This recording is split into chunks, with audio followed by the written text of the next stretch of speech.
ಬೇಡಿ ಅಂದರೆ ಇದು ತಾತ್ಕಾಲಿಕವಾಗಿ ಪರ್ಮಿಷನ್ ತೊಗೊಂಡಿಲ್ಲ, ಇಲ್ಲಿ ಹೋಗೋದು ಬೇಡ ಅನ್ನೋದನ್ನು ತಿಳಿಸಿದಾರಂತೆ. ಸೊ ಹಂಗನ್ಬಿಟ್ಟು ಏನು ಹೋಗಬಾರ್ದು ಅಂತಿಲ್ಲ, ಯಾರು ಎಲ್ಲಿ ಬೇಕಾದ್ರೂ ಹೋಗ್ಬೋದು, ಯಾವ ಗಣೇಶ ಯಾವ ಬೀದಿಲಾರು ಹೋಗ್ಬೋದು, ಅದಕ್ಕೆ ಯಾವುದೇ ಅಡೆತಡೆ ಇಲ್ಲ. ನಾವೇ ಖುದ್ದಾಗಿ ಸ್ಥಳೀಯವಾಗಿ ಪೊಲೀಸರಿಗೆ ಹೇಳಿ ಎಲ್ಲೂ ಕೂಡ ಗಣೇಶನಿಗೆ ಅಡಚಣೆ ಮಾಡಬಾರ್ದು. ಮ್ಯೂಸಿಕ್ ಹಾಕ್ತಾರೆ, ತಮಟೆ ಹೊಡಿತಾರೆ, ಡೋಲ್ ಹೊಡಿತಾರೆ, ಏನಾರು ಹೊಡಿಲಿ, ಹಬ್ಬ ವರ್ಷಕ್ಕೊಂದ್ಸಲಿ ಬರ್ತದೆ, ಆಚರಣೆಯನ್ನು ಮಾಡಿ ಎಲ್ಲೂ ಗೊಂದಲ ಆಗ್ದಂಗೆ ನೀವು ಕಾಪಾಡಿ ಅನ್ನುವಂಥದ್ದು ನಾವೆಲ್ಲ ಮೌಖಿಕ ನಮ್ಮ ಸರ್ಕಾರದಿಂದನೂ ಅವ್ರ ಅಧಿಕಾರಿಗಳಿಗೆ ಅವ್ರಿಗೆ ಸ್ವತಂತ್ರವಾಗಿ ಬಿಟ್ಕೊಟ್ಟಿದ್ರು. ಅವ್ರ ವ್ಯಾಪ್ತಿಯಲ್ಲಿ ನಿಮ್ಮ ಕ್ರಮ. ಹೌದು, ಹೋಗಿದ್ದೀನಿ. ಈಗ ಸ್ಥಳೀಯರಿಗೆ ಏನಂದರೆ ಇದು ಅವ್ರಿಗೆ ಅಷ್ಟೇ ಅಲ್ಲ, ನಮಗೂ ನೋವಿದೆ ಈ ಘಟನೆ ಬಗ್ಗೆ, ಎಲ್ರಿಗೂ ನೋವಿದೆ ಅನ್ನೋದ್ರ ಜೊತೆಗೆ ನಮಗೂ ನೋವಿದೆ. ಇದು ಆಗಬಾರ್ದಿತ್ತು. ಅಲ್ಲ, ಇದು ಆಗಬಾರ್ದಿತ್ತು ಅನ್ನೋದಕ್ಕಿಂತ ಸರ್, ಅಲ್ಲಿ ಪ್ರತಿದಿನನೂ ನಮಗೆ ಬದುಕಕ್ಕೆ ಕಷ್ಟ ಅನ್ನುವಂತ ಪರಿಸ್ಥಿತಿಯಲ್ಲಿ ಇದ್ದಾರೆ ಅವರು. ಅಂಥದ್ದೆಲ್ಲ ಇಲ್ಲ. ಇದು ಅದು ಏನು ಈಗ ಇದು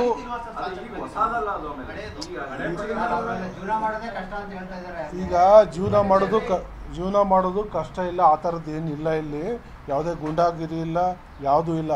ಯಾವುದೋ ವೈಯಕ್ತಿಕವಾಗಿ ಅವ್ರವ್ರ ವಿಚಾರಗಳಲ್ಲಿ ಒಬ್ರಿಬ್ರು ಕುಟುಂಬಗಳಿಗೆ ಏನೇ ವೈಷಮ್ಯ ಇರ್ಬೋದೇನೋ, ಅದನ್ನು ಈ ಸಂದರ್ಭದಲ್ಲಿ ಬೇರೆಯವರು ಪ್ರಚೋದನೆ ಮಾಡಿ ದೂರು ಕೊಡಿಸೋದ್ರ ಮುಖಾಂತರ ಅದನ್ನು ಹೈಲೈಟ್ ಮಾಡ್ತಾರೆ.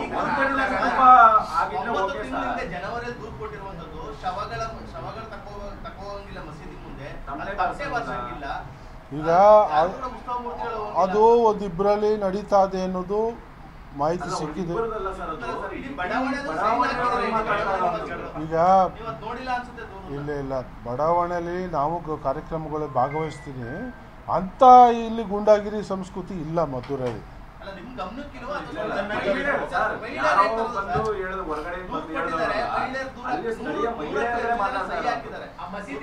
ಈಗ ಹೌದು, ಮಸೀದಿ ಅಕ್ಕಪಕ್ಕ ಏನಂದ್ರೆ ಈ ಗಣೇಶನ ವಿಚಾರದಲ್ಲೇ ಏನೋ ಅವ್ರಿಗೆ ಏನೋ ವೈಷಮ್ಯ ಇರ್ಬೋದು. ಅದನ್ನ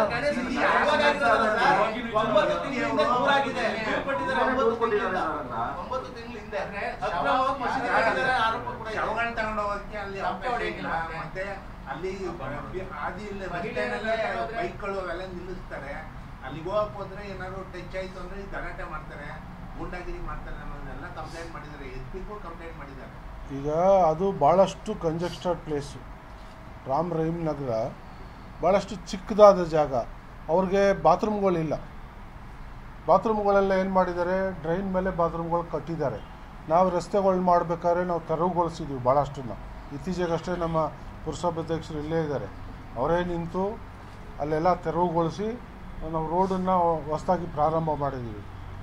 ಏನಾಗಿದೆ, ಹಿಂದೆ ಎಸ್.ಎಂ. ಕೃಷ್ಣ ಅವ್ರ ಕಾಲದಲ್ಲಿ ಅದನ್ನು ರಾಮ್ ರಹೀಮ್ ನಗರ ಅಂತ ಮಾಡಿ ಒಂದಷ್ಟು ಅಲ್ಪಸಂಖ್ಯಾತರಿಗೆ, ಒಂದಷ್ಟು ಪರಿಶಿಷ್ಟ ವರ್ಗದವ್ರಿಗೆ, ಒಂದು 250 ಜನರಿಗೇನೋ ಅಲ್ಲಿ ನಿವೇಶನವನ್ನು ಕೊಟ್ಟಿದ್ದರು. ಆದರೆ ಭಾಳಷ್ಟು ಚಿಕ್ಕದಾದ ರಸ್ತೆ, ಒಂದು ಕಾರ್ ಪಾಸ್ ಆಗೋದು. ಅದೇ ಆ ಟೈಮಲ್ಲಿ ಕೊಟ್ಟಿದ್ದು.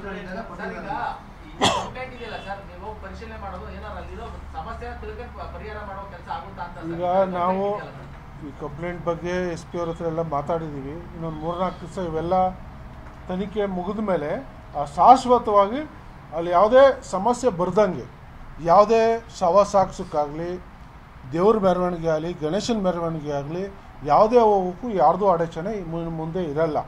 ಅದರ ಬಗ್ಗೆ ಶಿಸ್ತು ಕಾಪಾಡೋ ನಿಟ್ಟಿನಲ್ಲಿ ಅಲ್ಲೊಂದು ಪೊಲೀಸ್ ಚೌಕಿನ ನಿರ್ಮಾಣ ಮಾಡೋದ್ರ ಜೊತೆಗೆ ನಾವು ಯಾವುದೇ ಮುಂದೆ ಈ ಥರದ್ದು ಅಲ್ಲಲ್ಲೇ ಸಣ್ಣ ಪುಟ್ಟ ವೈಷಮ್ಯ ಬೆಳೆಯದೇ ಇರೋ ರೀತಿಯಲ್ಲಿ ನಾವು ಕ್ರಮವನ್ನು ತಗೊಳ್ತೀವಿ.